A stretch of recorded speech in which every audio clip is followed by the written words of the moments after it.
Hello friends, मैं हूं अखिलेश कुमार वर्मा और मेरे यूट्यूब चैनल इंश्योरेंस में इंश्योरेंस पर आपका स्वागत है।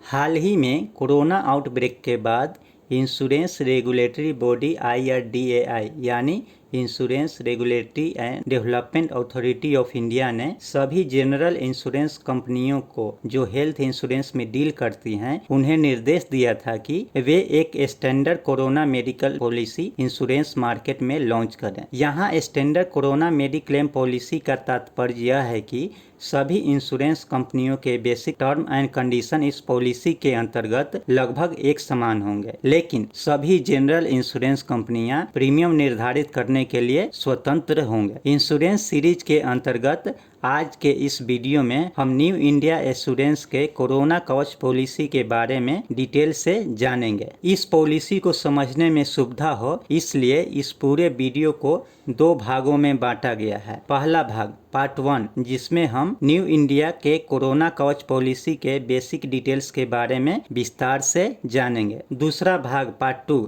जिसमें हम न्यू इंडिया कोरोना कवच पॉलिसी के क्लेम डिटेल्स के बारे में विस्तार से जानेंगे। न्यू इंडिया कोरोना कवच पॉलिसी के बारे में पूर्ण जानकारी लेने हेतु आपसे अनुरोध है कि कृपया इस वीडियो के दोनों भाग पार्ट 1 तथा पार्ट 2 को शुरू से अंत तक जरूर देखें। तो चलिए आज के इस वीडियो की शुरुआत करते हैं। सबसे पहले हम यह जानेंगे कि इस पॉलिसी के अंतर्गत क्या क्या कवरेज हैं और इसके क्या क्या फायदे हैं। कोरोना कवच पॉलिसी एक indemnity based health insurance policy है, अर्थात इसका अर्थ यह है कि अगर आप कोरोना पॉजिटिव डिटेक्ट होने के बाद मेडिकल हॉस्पिटलाइज होते हैं तो यह पॉलिसी मेडिकल बिल या एक्सपेंस जितना आता है उतने तक का क्षतिपूर्ति करता है, लेकिन इस क्षतिपूर्ति की अधिकतम सीमा चुने गए सम इंश्योर्ड तक ही निर्धारित होगी। यह पॉलिसी कोविड-19 पॉजिटिव आने के बाद ही ट्रिगर होता है,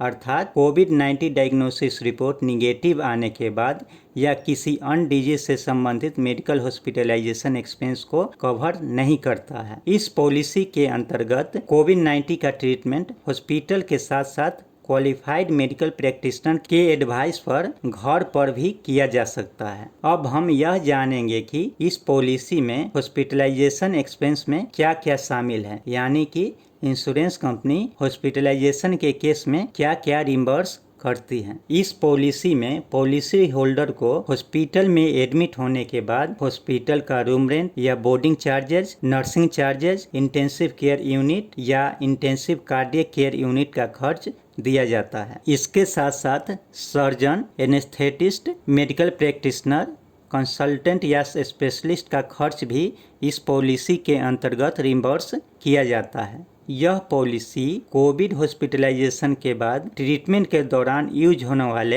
anaesthesia, blood, oxygen, operation theatre, surgical appliances, ventilator charges, medicines और ड्रग्स, डायग्नोस्टिक्स यानी कि कोविड जांच का खर्च, PPE किट, ग्लव्स, मास्क और इससे संबंधित अन्य खर्च को भी कवर करता है। यह पॉलिसी हॉस्पिटलाइजेशन के केस में एम्बुलेंस चार्ज को भी कवर करता है, जिसकी अधिकतम सीमा 2000 रुपये है। इस पॉलिसी की एक खास विशेषता यह है कि इस पॉलिसी में अन्य दूसरे मेडिक्लेम पॉलिसी की तरह रूम रेंट या ICU पर कोई कैपिंग नहीं है और साथ ही साथ इसमें नो प्रोपोर्शनेट डिडक्शन का भी प्रोविजन है। इसका अर्थ यह है कि पॉलिसी होल्डर हॉस्पिटलाइजेशन के समय हॉस्पिटल में उपलब्ध कोई भी रूम ले सकता है और क्लेम बिना किसी प्रोपोर्शनेट डिडक्शन के आधार पर सेटल किया जाएगा, लेकिन क्लेम की पूरी राशि अधिकतम अप टू सम इंश्योर्ड तक ही सीमित होगा। अब हम यह जानेंगे कि इस पॉलिसी में होम केयर ट्रीटमेंट यानी कि अगर क्वालिफाइड मेडिकल प्रैक्टिशनर के एडवाइस पर पॉलिसी होल्डर का ट्रीटमेंट उसके घर पर किया जाता है तो उस केस में इंश्योरेंस कंपनी क्या क्या क्लेम रिम्बर्स करेंगी। होम केयर ट्रीटमेंट के केस में इंश्योरेंस कंपनी निम्नलिखित एक्सपेंस को कवर करती है। पहला, डायग्नोस्टिक टेस्ट का खर्च, चाहे वह टेस्ट घर पर किया गया हो या किसी ऑथराइज्ड डायग्नोस्टिक सेंटर में। दूसरा, मेडिकल प्रैक्टिशनर का कंसल्टिंग चार्जेज के साथ साथ मेडिकल स्टाफ का नर्सिंग चार्जेज। तीसरा, इस पॉलिसी के अंतर्गत होम केयर ट्रीटमेंट के केस में मेडिकल प्रोसीड्यूर का खर्च केवल पेशेंट के शरीर में मेडिसिन या इंजेक्शन डालने तक ही सीमित होगा। चौथा, पल्स ऑक्सीमीटर, ऑक्सीजन सिलेंडर और नेबुलाइजर का खर्च भी इसमें रिम्बर्स किया जाएगा। इस पॉलिसी के अंतर्गत होम केयर ट्रीटमेंट के केस में प्रति व्यक्ति अधिकतम 14 दिनों का खर्च अधिकतम 15,000 रुपये होगा, जिसमें हॉस्पिटलाइजेशन से पहले एवं हॉस्पिटलाइजेशन के बाद का खर्च भी शामिल है। अब हम यह जानेंगे कि इस पॉलिसी को कौन ले सकता है। कोई भी एडल्ट पर्सन जिसका एज 18 वर्ष से लेकर 65 वर्ष के बीच हो, वह इस पॉलिसी को इंडिपेंडेंटली ले सकता है। चिल्ड्रन के केस में 3 कंडीशन है। पहला, कोई भी चाइल्ड जिसका एज 1 दिन से लेकर 18 वर्ष के बीच हो, इस पॉलिसी के अंतर्गत कवर किया जा सकता है, लेकिन कंडीशन यह है कि उस चाइल्ड का कोई एक पेरेंट या दोनों पेरेंट इस पॉलिसी में साथ साथ कवर हों। दूसरा कंडीशन, चाइल्ड का एज अगर 18 वर्ष से 25 वर्ष के बीच हो, साथ ही साथ वह फाइनेंशियली पेरेंट्स पर डिपेंड हो, तो उस केस में किसी भी एक पेरेंट या दोनों पेरेंट्स के साथ में चाइल्ड को एक ही पॉलिसी में कवर किया जा सकता है। तीसरा कंडीशन, मेंटली चैलेंज्ड चिल्ड्रेन यानी कि मानसिक रूप से बीमार बच्चे एवं अनमैरिड डॉटर्स यानी कि अविवाहित लड़कियों के केस में अपर एज की कोई सीमा नहीं है और वे सभी किसी भी एक पेरेंट या दोनों पेरेंट्स के साथ साथ एक ही पॉलिसी में कवर किए जा सकते हैं। अब हम यह जानेंगे कि एक पॉलिसी में हम कौन कौन से फैमिली मेंबर को कवर कर सकते हैं। इस पॉलिसी में आप प्रोपोजर, प्रोपोजर के स्पाउस, प्रोपोजर के चिल्ड्रेन, प्रोपोजर के पेरेंट्स एवं प्रोपोजर के पेरेंट्स इन लोग को भी कवर कर सकते हैं। अब हम यह जानेंगे कि इस पॉलिसी में कवरेज कितने प्रकार के हैं। इस पॉलिसी में कवरेज मुख्यतः 2 प्रकार के हैं। पहला, इंडिविजुअल सम इंश्योर्ड पॉलिसी एवं दूसरा फ्लोटर सम इंश्योर्ड पॉलिसी। अर्थात इस पॉलिसी को हम अपनी सुविधा के अनुसार इंडिविजुअल या फ्लोटर पॉलिसी में ले सकते हैं। इंडिविजुअल पॉलिसी में मिनिमम 1 मेंबर या अधिकतम 10 मेंबर को इस पॉलिसी के अंतर्गत कवर किया जा सकता है। फ्लोटर पॉलिसी में मिनिमम 2 मेंबर या अधिकतम 10 मेंबर को इस पॉलिसी के अंतर्गत कवर किया जा सकता है। लेकिन फ्लोटर पॉलिसी के केस में सीनियर सिटीजन जिसका एज 60 वर्ष से ऊपर हो के रूप में केवल 2 ही मेंबर को कवर किया जा सकता है। अब हम इस पॉलिसी में क्या क्या सम इंश्योर्ड अवेलेबल हैं उसके बारे में जानेंगे। इस पॉलिसी में मिनिमम सम इंश्योर्ड 50,000 रुपये एवं मैक्सिमम सम इंश्योर्ड 5 लाख रुपये है, जो 50,000 रुपये के मल्टीपल में है। आप अपनी सुविधा के अनुसार 50,000 से लेकर 5 लाख तक का कोई भी सम इंश्योर्ड चूज कर सकते हैं। अब हम जानेंगे कि इस पॉलिसी के अंतर्गत क्या क्या पॉलिसी टर्म या पॉलिसी पीरियड के विकल्प उपलब्ध हैं। इस पॉलिसी के अंतर्गत 3 प्रकार के पॉलिसी टर्म अवेलेबल हैं। पहला, 3.5 महीने यानी कि 105 दिन। दूसरा, 6.5 महीने यानी कि 195 दिन। और तीसरा, 9.5 महीने यानी कि 285 दिन। आप अपनी सुविधा के अनुसार इसमें से कोई भी विकल्प चुन सकते हैं।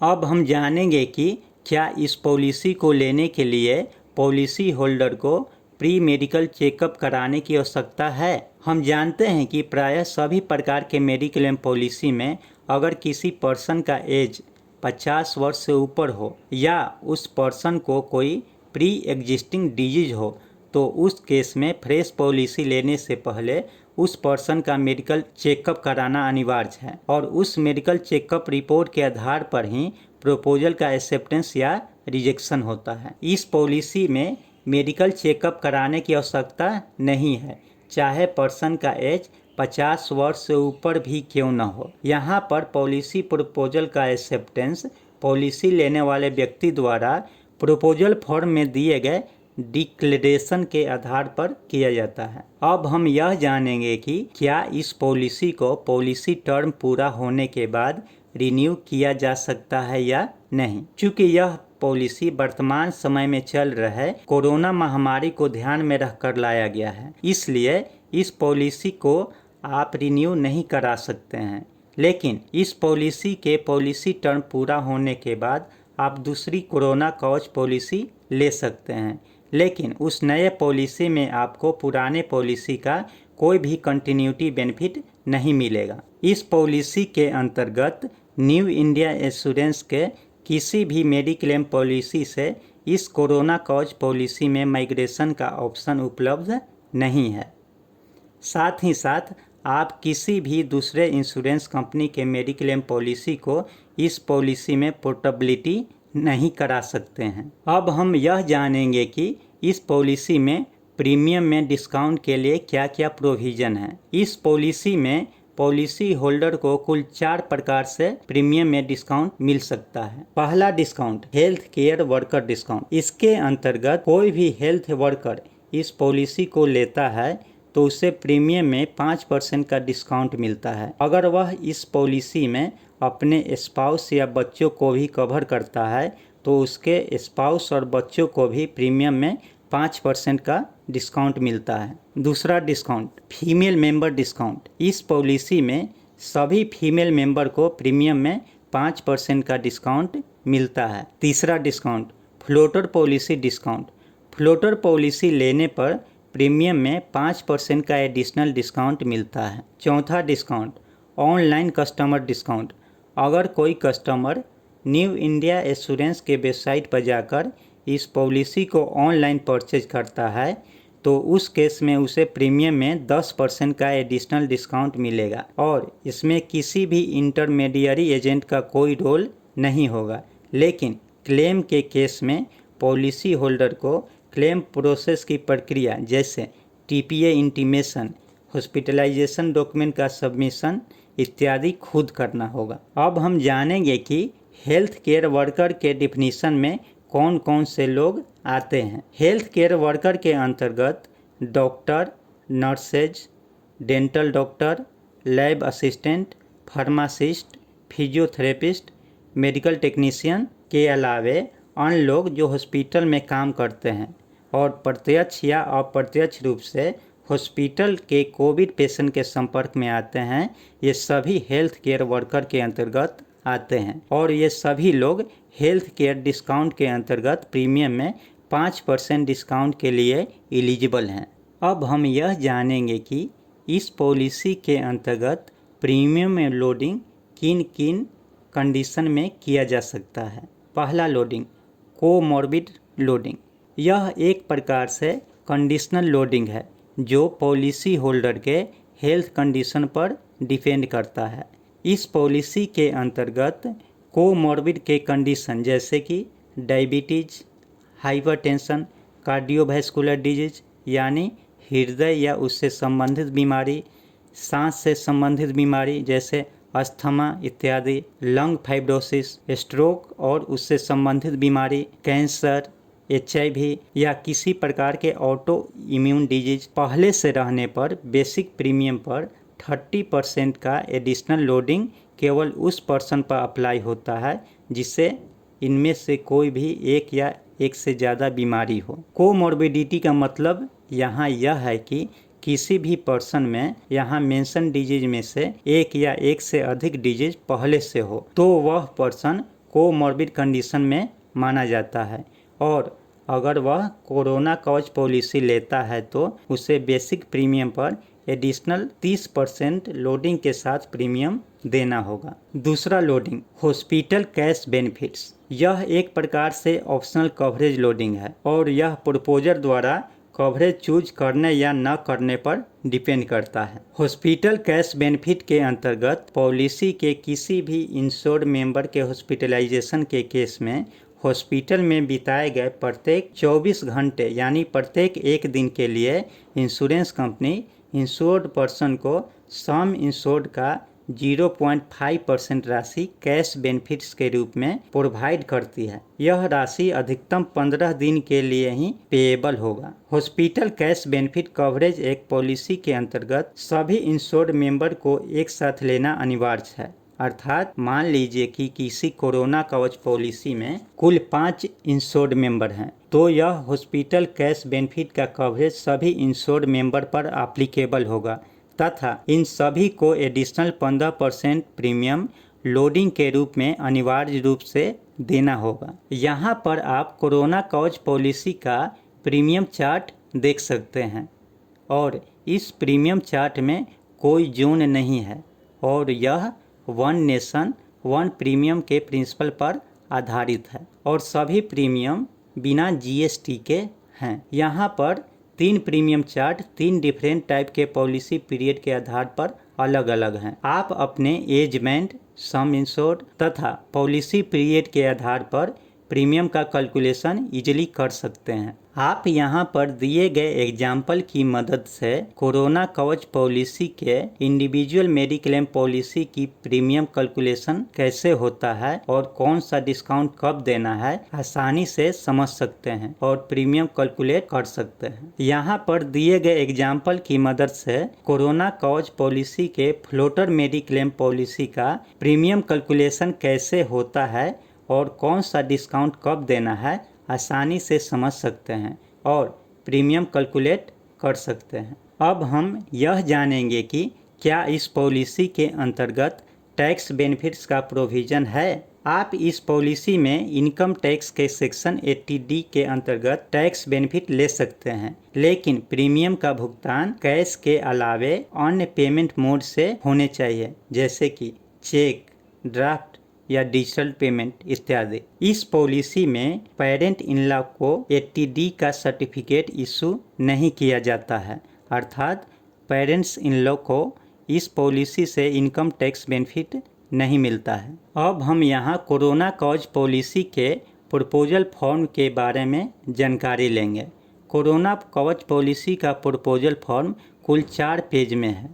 हम एक एक कर सभी पेज को देखेंगे। आप यहाँ पर प्रपोजल फॉर्म के फर्स्ट पेज को देख सकते हैं। सबसे ऊपर एजेंट डिटेल के बारे में जानकारी देना है, जैसे कि नेम ऑफ इंटरमीडियरी यानी कि एजेंट का नाम, उसका मोबाइल नंबर, उसका एजेंसी कोड तथा ईमेल आईडी। उसके नीचे कुछ टर्म्स एंड कंडीशन हैं जिसे पढ़ना अनिवार्य है। फिर प्रपोजर के बारे में डिटेल सूचना देना है, जैसे कि name of proposer, date of birth, gender और रेसिडेंशियल एड्रेस इत्यादि, ईमेल आईडी और mobile number, PAN number, nominee का नाम, नॉमिनी के साथ रिलेशन तथा नॉमिनी का डेट ऑफ बर्थ, ये सभी कंपलसरी हैं। अब हम प्रपोजल फॉर्म के पेज नंबर 2 को देखेंगे। इस पेज में सभी इंश्योर्ड मेंबर के बारे में डिटेल जानकारी आपको देना होगा, जैसे कि name of person, date of birth, gender, sum insure, comorbidity का कंडीशन है या नहीं, पॉलिसी होल्डर के साथ इंश्योर्ड मेंबर का क्या रिलेशन है तथा प्रत्येक इंश्योर्ड मेंबर का ऑक्यूपेशन क्या है। अगर आप फ्लोटर मेडिक्लेम पॉलिसी ले रहे हैं तो फ्लोटर का एक ही सम इंश्योर यहाँ पर फिल करना है, लेकिन अगर आप इंडिविजुअल पॉलिसी ले रहे हैं तो हर एक मेंबर का उसके सामने सम इंश्योर फिल करना है। जिस पर्सन या किसी इंश्योर्ड मेंबर में अगर कोमॉर्बिडिटी की कंडीशन है तो उसके सामने यस करना है और अगर नहीं है तो फिर नो करना है। फिर चौथा नंबर पर आप देख सकते हैं कि अगर आप हॉस्पिटल कैश बेनिफिट लेना चाहते हैं तो यस करना होगा। उसके लिए आपको एडिशनल प्रीमियम देना होगा जो पहले हम बता चुके हैं। फिर सीरियल नंबर 5 में हेल्थ केयर वर्कर के बारे में है। अगर आप हेल्थ केयर वर्कर हैं तो उसके सामने यस करना होगा और यस करने पर आपको एडिशनल 5% का प्रीमियम में डिस्काउंट मिलेगा, लेकिन इसके लिए उचित डॉक्यूमेंट आपको इस प्रपोजल फॉर्म के साथ जमा करना होगा। यहाँ आप देख सकते हैं कि अगर हेल्थ केयर वर्कर आप ऑप्ट करते हैं तो उसमें हॉस्पिटल का नाम और रजिस्ट्रेशन नंबर आपको कंपलसरी देना होगा, तभी ही आप इस हेल्थ केयर वर्कर के अंतर्गत डिस्काउंट का फ़ायदा उठा सकते हैं। अब हम प्रपोजल फॉर्म के पेज नंबर 3 पर देखेंगे। इसमें आपको पॉलिसी टर्म कितने समय का ले रहे हैं वो चूज करना होगा, 105 दिन, 195 दिन या 285 दिन। यह आप अपनी सुविधा के अनुसार चूज कर सकते हैं। फिर 8 नंबर पे पॉलिसी टर्म एंड कंडीशन के बारे में बताया गया है। आप जो भी इस प्रपोजल फॉर्म में इंफॉर्मेशन दें सही दें, अन्यथा आपका क्लेम रिजेक्ट भी किया जा सकता है। यहाँ पर प्रपोजर का सिग्नेचर, डेट और प्लेस लिखना अनिवार्य है और इस पॉलिसी में जितने मेंबर को आप कवर कर रहे हैं सभी का फोटो और सिग्नेचर अनिवार्य रूप से लाना है। प्रपोजल फॉर्म के पेज नंबर 4 पर प्रीमियम कैलकुलेशन के बारे में बताया गया है। यहाँ सभी इंश्योर्ड मेंबर के सामने यहाँ पर प्रीमियम कैलकुलेट करना है। साथ ही साथ यहाँ पे एजेंट का डिक्लेरेशन भी करना है, name of agent, date, place. यहाँ पर अगर आप कोई टीपीएच अपनी मर्जी के अनुसार चूज करना चाहते हैं तो आप चूज कर सकते हैं। यहाँ सिग्नेचर ऑफ प्रपोजर और डेट एंड प्लेस। अब हम यहाँ इस पॉलिसी से संबंधित कुछ अन्य बातों को जानेंगे। कोई भी पर्सन इस पॉलिसी को लेना चाहता है तो उससे यह आशा की जाती है कि पॉलिसी लेने से पहले वह प्रपोजल फॉर्म में अपने हेल्थ के बारे में सभी प्री एग्जिस्टिंग डिजीज और कंडीशन को सही मेंशन करें। प्रपोजल फॉर्म में सही इन्फॉर्मेशन नहीं देने या किसी तथ्य को छुपाने की स्थिति में क्लेम रिजेक्ट किया जा सकता है। अब हम कोरोना कवच पॉलिसी के इस वीडियो के दूसरे पार्ट यानी क्लेम डिटेल्स के बारे में जानेंगे। यहाँ पर हम क्वेश्चन आंसर के माध्यम से क्लेम डिटेल को समझने का प्रयास करेंगे। क्या कोरोना कवच पॉलिसी लेने के बाद हम तुरंत क्लेम कर सकते हैं? नहीं, चूँकि इस पॉलिसी में 15 दिन का वेटिंग पीरियड है, अतः कोरोना से संबंधित किसी भी प्रकार का क्लेम पॉलिसी लेने के 15 दिन के बाद ही किया जा सकता है। इस पॉलिसी में फ्री लुकअप पीरियड का प्रोविज़न नहीं है। फ्री लुकअप पीरियड वह पीरियड होता है जिसमें पॉलिसी होल्डर इंश्योरेंस पॉलिसी लेने के बाद पॉलिसी टर्म एंड कंडीशन को भली भांति समझता है और पॉलिसी टर्म एंड कंडीशन उपयुक्त नहीं पाए जाने पर वह 15 दिनों के अंदर अर्थात फ्री लुकअप पीरियड के अंदर इंश्योरेंस कंपनी को आग्रह कर अपने पॉलिसी को कैंसिल करवा सकता है और इंश्योरेंस पॉलिसी की प्रीमियम की प्रायः पूरी राशि रिटर्न पा सकता है। इंश्योरेंस पॉलिसी कैंसिल करवाने पर प्रायः insurance company nominal administrative charges premium से डिडक्ट करती हैं और शेष राशि ही पॉलिसी होल्डर को रिटर्न करता है। इसका मतलब यह हुआ कि कोरोना कवच पॉलिसी लेने के बाद आप इस पॉलिसी को कैंसिल नहीं करा सकते हैं। अतः आप इस पॉलिसी को लेने से पहले भली भांति विचार कर ही इस पॉलिसी को लें। क्या इस पॉलिसी के अंतर्गत आप इंडिया में कहीं भी इलाज करा सकते हैं? हाँ, इस पॉलिसी के अंतर्गत आप ऑल ओवर इंडिया में कहीं भी अपना ट्रीटमेंट ले सकते हैं। क्या इस पॉलिसी के अंतर्गत क्लेम करने के लिए हॉस्पिटलाइजेशन होना जरूरी है? नहीं, चूँकि यह पॉलिसी होम केयर ट्रीटमेंट को भी कवर करता है, इसलिए इस पॉलिसी के अंतर्गत क्लेम करने के लिए हॉस्पिटलाइज होना जरूरी नहीं है। लेकिन home care treatment qualified medical professional के एडवाइस पर ही होनी चाहिए, तभी आप इस पॉलिसी में होम केयर ट्रीटमेंट का बेनिफिट ले सकते हैं। होम केयर ट्रीटमेंट के बारे में विशेष जानने के लिए इस वीडियो का पार्ट 1 बेसिक डिटेल को आप फिर से देख सकते हैं। इस पॉलिसी के अंतर्गत इंश्योर्ड पर्सन को मिनिमम कितने समय तक हॉस्पिटलाइज होने की ज़रूरत होती है? इस पॉलिसी में कोरोना के ट्रीटमेंट के लिए इंश्योर्ड पर्सन को मिनिमम 24 घंटे तक हॉस्पिटल में हॉस्पिटलाइज होने की आवश्यकता होती है। क्या आप कोरोना के इलाज के दौरान हॉस्पिटल चेंज कर सकते हैं? हाँ, आप बेटर मेडिकल फैसिलिटी अवेल करने के लिए इलाज के दौरान एक हॉस्पिटल से दूसरे हॉस्पिटल में जा सकते हैं। इस केस में टीपीए को इंटीमेट करना कंपलसरी होगा। क्या इस पॉलिसी में प्री हॉस्पिटलाइजेशन एवं पोस्ट हॉस्पिटलाइजेशन एक्सपेंस रिम्बर्स होता है? हाँ, आप इस पॉलिसी के अंतर्गत कोविड ट्रीटमेंट से संबंधित मेडिकल एक्सपेंस का क्लेम हॉस्पिटलाइजेशन से 15 दिन पहले तक का एवं हॉस्पिटल से डिस्चार्ज होने के बाद 30 दिन तक का क्लेम कर सकते हैं। क्या इस पॉलिसी में हॉस्पिटलाइजेशन का क्लेम की कोई सीमा निर्धारित है? नहीं, आप अपने पॉलिसी में अधिकतम अवेलेबल सम इंश्योर्ड तक इस पॉलिसी के अंतर्गत क्लेम कर सकते हैं। क्या इस पॉलिसी के अंतर्गत आयुष ट्रीटमेंट के केस में क्लेम की पूरी राशि पेएबल है? हाँ, आयुष ट्रीटमेंट अर्थात आयुर्वेदा, योगा एंड नेचुरोपैथी, यूनानी, सिद्धा और होम्योपैथी ट्रीटमेंट के केस में इस पॉलिसी के अंतर्गत क्लेम की पूरी राशि up to available sum insured तक पेएबल है, लेकिन शर्त यह है कि इंश्योर्ड पर्सन का ट्रीटमेंट गवर्नमेंट हॉस्पिटल या गवर्नमेंट रिकॉग्नाइज्ड इंस्टीट्यूशन में ही होना चाहिए। स्पा, मसाज या किसी हेल्थ रिजुविनेशन प्रोसीड्यूर के केस में इस पॉलिसी के अंतर्गत क्लेम नहीं किया जा सकता है। कोरोना के कारण मेडिकल हॉस्पिटलाइज होने पर क्या करना चाहिए? मेडिकल हॉस्पिटलाइज होने पर सबसे पहले टीपीए को 24 घंटे के अंदर इंटीमेट करना चाहिए।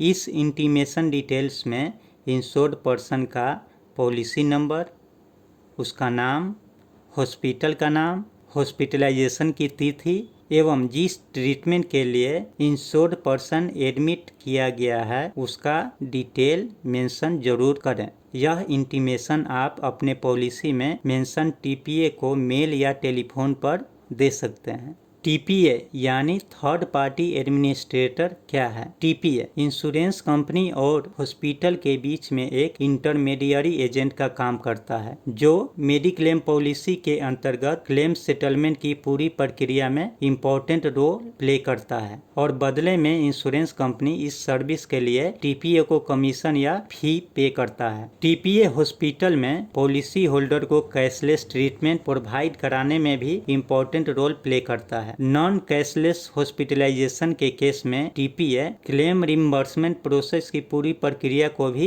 देखता है। कैशलेस हॉस्पिटलाइजेशन क्या है? पॉलिसी टर्म एंड कंडीशन के अनुसार नॉन एडमिसिबल आइटम्स या नॉन पेएबल आइटम्स को छोड़कर हॉस्पिटलाइजेशन का सभी एक्सपेंस टीपीए इंश्योरेंस कंपनी के बिहाफ पर सेटल करता है और इस हॉस्पिटलाइजेशन में पॉलिसी होल्डर को हॉस्पिटल में केवल नॉन पेएबल या नॉन एडमिसिबल एक्सपेंस का ही क्लेम पे करना होता है। यह पूरा अरेंजमेंट कैशलेस हॉस्पिटलाइजेशन कहलाता है। Cashless hospitalisation facility insurance company के केवल नेटवर्क और टाई अप हॉस्पिटल में ही अवेलेबल होते हैं। कैशलेस फैसिलिटी के अंतर्गत नेटवर्क और टाई अप हॉस्पिटल में एडमिट होने से पहले टीपीए के अप्रूवल की आवश्यकता होती है। नेटवर्क और टाई अप हॉस्पिटल के लिस्ट के लिए आप अपने संबंधित टीपीए से जानकारी मांग सकते हैं या न्यू इंडिया के वेबसाइट विजिट कर इसके बारे में जानकारी ले सकते हैं।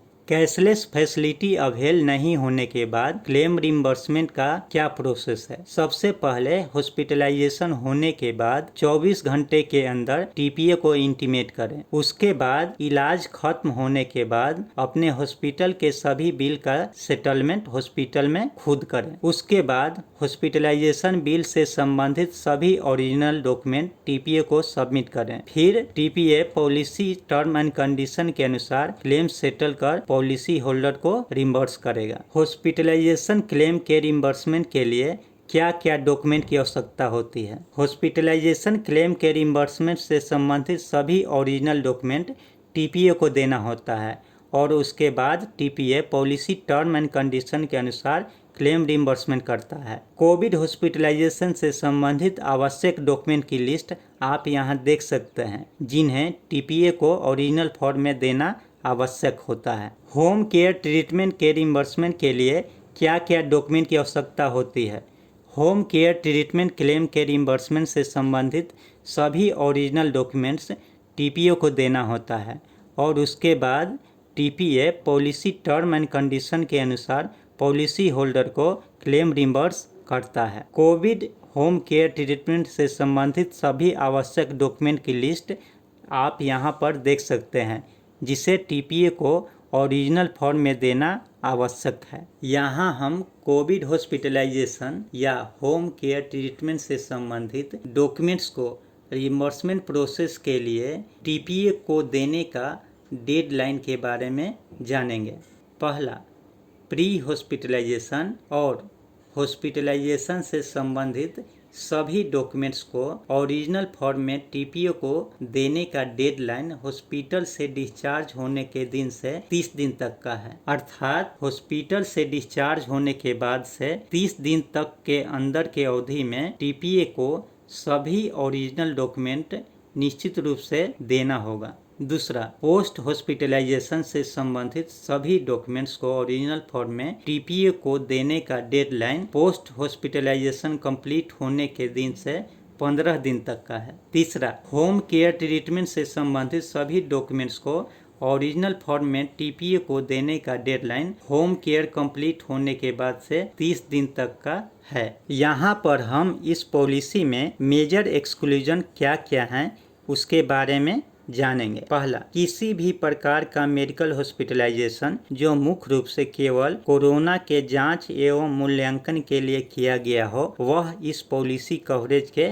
बाहर है। दूसरा, किसी भी प्रकार का मेडिकल हॉस्पिटलाइजेशन या एडमिशन जिसका मुख्य purpose rest, rehabilitation, respite cure हो, ये सभी पॉलिसी कवरेज से बाहर हैं। तीसरा, कोई भी कोविड से रिलेटेड क्लेम जो पॉलिसी स्टार्ट होने से पहले डायग्नोस्ड हो, इस पॉलिसी कवरेज से बाहर है। चौथा, किसी भी प्रकार का अनप्रूवन ट्रीटमेंट अर्थात वैसा ट्रीटमेंट सिस्टम जिसे मेडिकल काउंसिल या गवर्नमेंट से परमिशन नहीं मिला है या लाइसेंस नहीं प्राप्त है, वह इस पॉलिसी कवरेज के बाहर है। पाँचवा, किसी भी प्रकार का डे केयर ट्रीटमेंट एवं ओपीडी ट्रीटमेंट इस पॉलिसी के कवरेज से बाहर है। छठा, किसी भी प्रकार का कोरोना या कोविड टेस्टिंग जो अनऑथराइज टेस्टिंग सेंटर में किया गया हो, वह इस पॉलिसी कवरेज के बाहर है। सातवां, किसी भी प्रकार का डायग्नोसिस या ट्रीटमेंट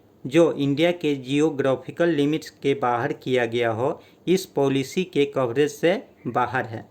आठवां, अगर कोई पर्सन किसी दूसरे देश की यात्रा करता है जहां इंडियन गवर्नमेंट ने ट्रेवल रिस्ट्रिक्शन लगा रखा है, उस केस में कोरोना कवच पॉलिसी के सभी बेनिफिट्स समाप्त हो जाते हैं। अब हम यह जानेंगे कि किस कंडीशन में किसी क्लेम को रिजेक्ट किया जा सकता है। किसी भी प्रकार का क्लेम जो कोरोना ट्रीटमेंट से संबंधित नहीं हो, रिजेक्ट किया जा सकता है। अगर आप क्लेम रिजेक्शन से असहमत हैं तो इंश्योरेंस कंपनी में 15 दिनों के अंदर फिर से क्लेम को रिप्रेजेंट कर सकते हैं। यदि आपको कोई रिस्पॉन्स नहीं मिलता है तो आप दिए गए इंश्योरेंस कंपनी के ग्रीवांस सेल या ओम्बुड्समैन में अपने केस को रख सकते हैं। तो आज के इस वीडियो में बस इतना ही। हम आशा करते हैं कि इस वीडियो के माध्यम से आपको न्यू इंडिया एश्योरेंस के कोरोना कवच पॉलिसी के बारे में अच्छी जानकारी मिली होगी। आगे आने वाले वीडियो में हम जनरल इंश्योरेंस के बारे में एक और नई जानकारी लेकर आएंगे। अगर मेरा यह वीडियो अच्छा लगा तो प्लीज मेरे वीडियो को लाइक करें, शेयर करें और मेरे YouTube चैनल इंश्योरेंस में इंश्योरेंस को सब्सक्राइब करें।